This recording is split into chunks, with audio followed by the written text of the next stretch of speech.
They think control is about shouting. That authority is imposed by the volume of the voice or the haste of the reaction. They live on alert, ready to answer everything, prove everything, justify everything, as if this were a sign of strength. But the harsh truth is, the more someone reacts, the more they reveal where they can be broken. Most modern men are trapped in a prison they cannot see. It is not made of grids, but of impulses. They are too predictable, too readable. You know exactly what will happen if you say a certain phrase, touch on a certain subject, provoke a certain look. This is not humanity. It is tactical weakness. True power doesn't show itself. It seeps in. While the common man is chasing approval, true strategists are 2 steps ahead, watching. And when they decide to act, they do so without raising any dust.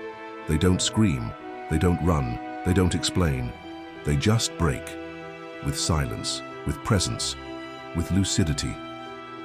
And here is the truth that few have the courage to admit. One's emotional mind can be undone with 3 subtle movements. It's not shouting, it's not arguing. It is showing the invisible. It's mirroring what the other person doesn't want to see. It is creating a void that screams louder than 1,000 words. But why does this work? Because the average human being needs to feel in control. You need to feel like you can predict, label, understand. When this feeling is taken away, even without violence, the internal structure collapses. It's like pulling the emotional floor out from under someone without even touching them. And that is the essence of Machiavelli's forbidden code. We are not talking about shallow manipulation, these theatrical moves on social media. We're talking about real ownership, the kind of control that doesn't need to be advertised, the kind of impact that happens without warning. Machiavelli never taught us to be noisy. He taught how to be inevitable. Imagine a game where the other person thinks they are winning, while in reality you already know exactly where you will end up. Imagine having so much control over yourself that the other person's emotional instability becomes predictable and useless. That's power. But what stops you from reaching that level? The addiction to being understood. The childish need to explain your side, to convince the other that you are good, fair, sensible.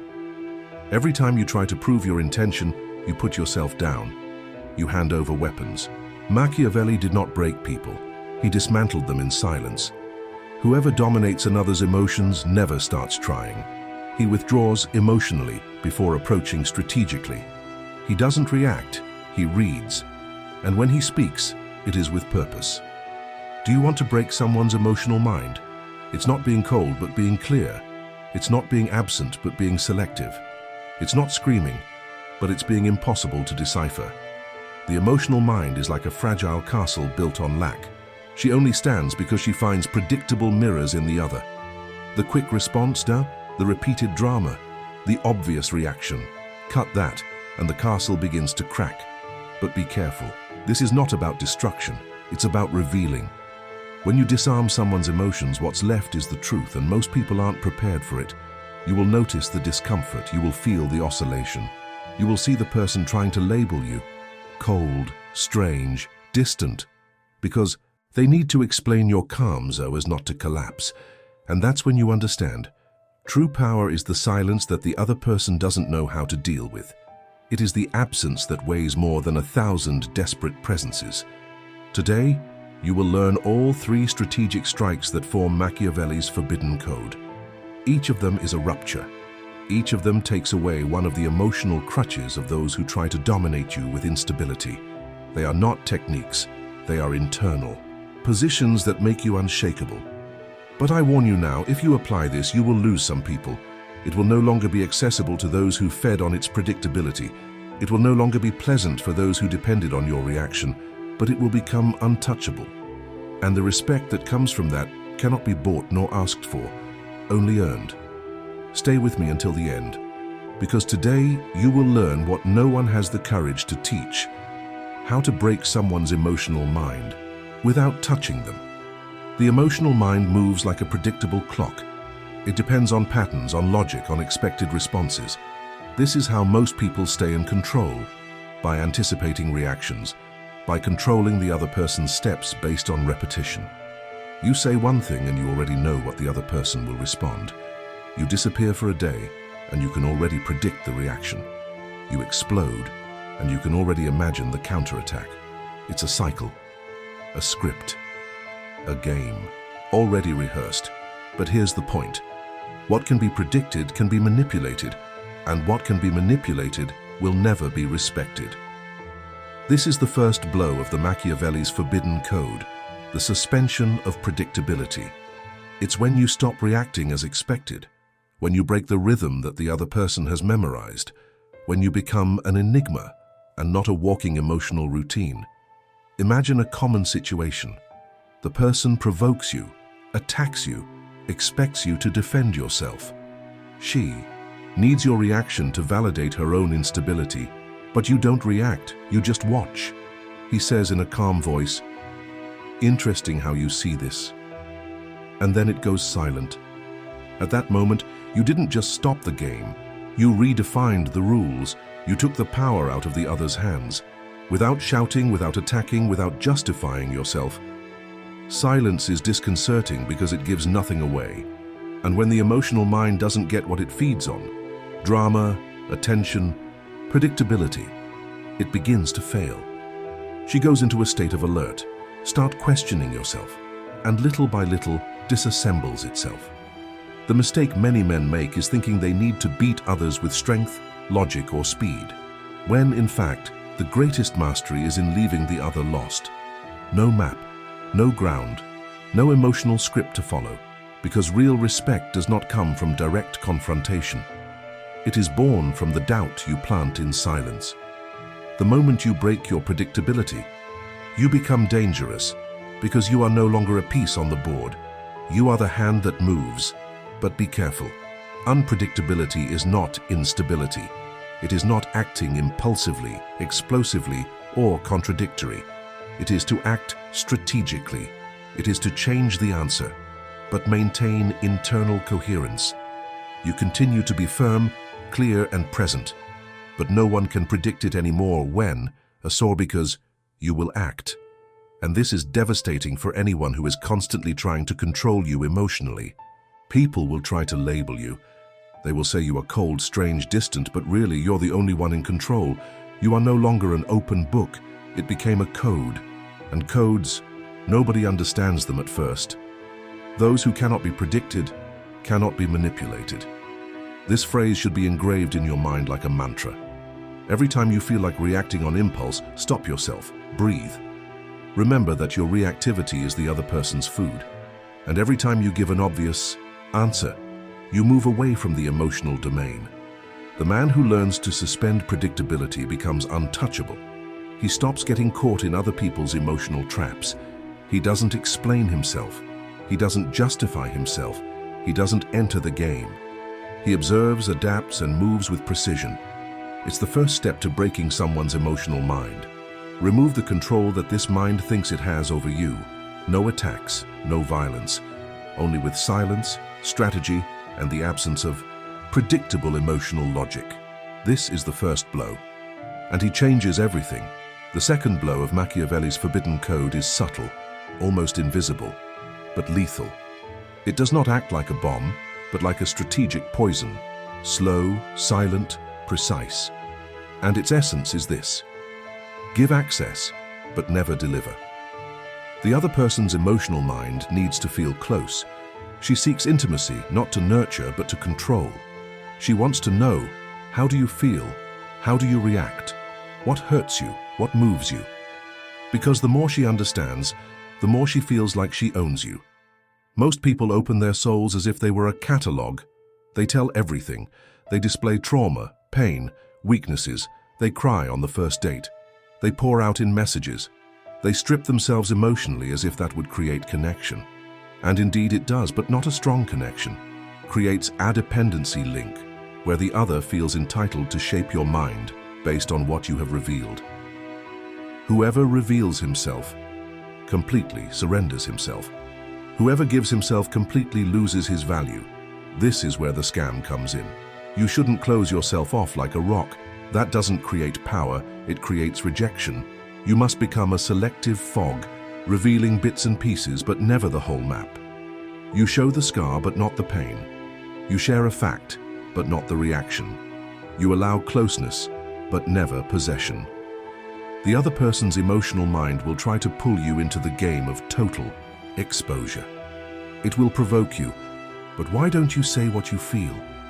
Why do you keep everything? Don't you trust me? And at that moment, you need to understand that trust is not a concession, it's strategy. You must not be silent forever, but you must know the right moment, the right weight, the exact limit. One of the biggest mistakes an emotionally intelligent man makes is revealing too much of himself in an attempt to create a bond. He thinks, if I show my vulnerability, she will understand me. But he forgets that not every mind is prepared to deal with his truth, and worse, some will use this truth against him. Do you want an example? You share that you struggle with abandonment. At the time, it seems like this creates empathy. But later on, in a moment of tension, this information becomes a weapon. You're acting like this because of your ridiculous fear of being abandoned. Ready. That which was given with trust becomes ammunition because it was delivered without criteria. Misplaced vulnerability doesn't create intimacy, it creates entrapment. That's why the second blow is brutal. You must give emotional access, but always with narrative control. Imagine you share a difficult story. Speak calmly, clearly, with presence. But he doesn't get emotional. It does not weaken, does not ask for understanding. Just narrate. Do you know what this causes? Respect, mystery, intrigue. Because the other sees the depth, but does not access the bottom. He realizes that there is pain, history, intensity there, but he cannot dominate that space. And it is precisely this impossibility that generates desire and reverence. You become an emotional enigma, and riddles aren't loved by everyone, but they're respected by those who matter. The other's emotional mind comes into conflict. He lets me get close, but never close enough. And that breaks the cycle, because the common dynamic of emotional manipulation is based on invasion. And when you show that your soul has internal walls, everything changes.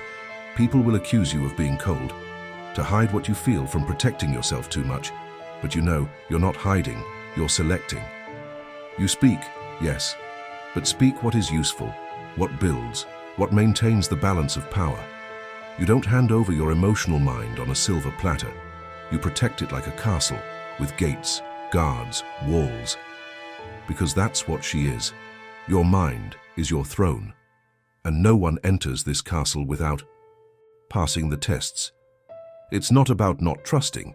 It's about trusting judiciously, because even the truth needs fertile territory to flourish. Applying this scam is simple, but it requires discipline. Reveal facts, not reactions. Talk about experiences, but without dramatization. You might say, I went through this, I learned this, and now I see it this way. This creates strength, not dependence. Reveal feelings only after you realize the other person's maturity to deal with them. If someone listens to you with judgment, interruption, or a need for control, they don't deserve access. Reveal layers, not the core. Give glimpses, not maps. Always maintain a degree of mystery, because what is not revealed is respected. And most importantly, never reveal what is still open within you. What you have not yet mastered internally should not be exposed externally. Otherwise, it becomes a loophole. It becomes a trap. It becomes perceived weakness. This blow is so powerful because it silently hits the other person's ego. He tries to access your souls and he can't. He tries to decipher you and fails. You try to control yourself and you feel like you're dealing with a minefield. Those who seem too transparent become predictable. Whoever reveals everything loses the enigma. And without enigma, there is no respect and only routine. Do you want to break someone's emotional mind? So let her feel that she is close, but never close enough to possess you. Let her see your intensity, but never to the point where it overwhelms you. Let her come closer, but always with reverence, never with invasion. This is the second blow. And when applied well, it doesn't just break the other person's emotional game. It imposes a new game where you make the rules. The third blow of Machiavelli's forbidden code is the one that ends the emotional game without lifting a finger. It's the most elegant, most subtle, and perhaps most devastating stroke. Because he doesn't attack. He does not defend himself. He just reflects. Imagine a room with mirrors everywhere. Everything you do comes back to you. Every expression, every gesture, every word comes back with precision. This is the effect you need to create. Be the emotional mirror of those who try to manipulate you. The needy emotional mind survives on the other person's reaction. She needs to provoke, control, distort. And above all, it needs you to respond emotionally. It needs you to be shaken, to explode, to justify yourself. Because as long as you react, she feels like she's in charge. But what if instead you just show her what she's doing? No accusatory tone, no judgment, no irony. You look into their eyes and say, "Interesting how you get so worked up whenever something goes against you. Curious how you try to turn things around when you feel like you're losing control. I noticed your tone changes when you feel exposed. You are not attacking, you are reflecting. And believe me, nothing hurts more than a mirror. Because most people live avoiding confrontation with their own internal image. They prefer to blame others, divert focus, create distractions. But when you position yourself as a neutral, emotionless reflection, you dismantle the emotional theater. You tear off the masks. You bring to light what the other struggles to hide even from themselves. Don't fight the armor. Mirror it, understand it, and if necessary, retreat. This is true mastery. You don't get into the fight. You don't dispute territory. You just reveal. And the discomfort this generates is enough to break the cycle. This scam is especially effective in relationships where the other person is constantly testing your limits. You know that person who always changes their mood to destabilize you. That uses silence as punishment, drama as blackmail, affection as currency. Instead of entering the game, you hand over a mirror. Does she remain silent to punish you? You reply, "I notice that you tend to be silent when you want to control me emotionally." Does she scream, waiting for your explosion? You respond calmly, "Screaming seems important to you right now. I wonder what's behind it." Does she reverse roles to blame you? You observe, "Curious how you always blame me when you feel you are losing influence." You don't fight with her. You force her to see herself. And this is where the coup is complete. Because the real discomfort is not the external confrontation. It is the confrontation internal. The emotional mind, when mirrored, collapses. She loses her strength. Because what sustained her was precisely her automatic reaction. Now, you're not reacting. You're revealing. But be careful. This scam requires tactical coldness. You need to be emotionally clean to apply it. If there is anger, irony, sarcasm, you lose power. Because then the game becomes about you again. The mirror only works when it is clean, when it reflects with neutrality, no distortion, no drama. To pull off this stunt is to assume a posture of silent superiority, not arrogant but firm. You become the one you see, he who is not shaken, he who understands before acting. And the most powerful, you don't need to prove anything. You just show. The elite player doesn't react to the surface. He sees beyond the hidden pain. People don't know how to deal with this. They expect screaming, crying, reactivity. But when they receive clarity, presence, and mirrors, they collapse. Because for the first time they are facing themselves. No excuses. This scam is so subtle that often the person doesn't even rationally understand what is happening. She just feels discomfort. You feel like you've lost the edge. She feels like something inside her is moving. And then one of two things happens. She walks away. Because she can't control you anymore, she changes. Because she was finally forced to see herself. Both options are wins for you. Because the goal here is not to destroy the other. It is to free the emotional field that it occupied in you. It's showing that you're not there to react to us but to govern. And if, even after the mirror, she insists on manipulation, you apply the last part of the blow, withdraws, but not in anger, with strategy. You don't make a scene, you just disappear with a final sentence. "I'm not here to teach anyone how to deal with their shadow." And off he goes. And that's where the real impact happens, because those who haven't learned from the mirror will learn from absence. The presence that mirrors transforms, the absence that remains behind the mirror destroys. This is the third strike. And if you have applied all three, the suspension of predictability, the controlled revelation, and now the emotional mirror, then you're no longer just someone who's hard to break. You are someone who break without touching. And the respect this generates does not come from fear. It comes from the impossibility of reducing you to any emotional game. It comes from the realization that you cannot be manipulated because you sees itself whole. And whoever sees himself whole makes the other person see themselves or withdraw. You don't have to shout to be heard. You don't need to prove anything to be respected. And you definitely don't have to bend over backwards to be accepted. The man who masters the emotional game is the one who walks with lucidity. He does not control the other, he controls himself, and therefore break the other without violence, with silence, with clarity, with truth. If you're going to lose someone, let it be for being whole. If this message touched something in you, share it with someone who needs to wake up.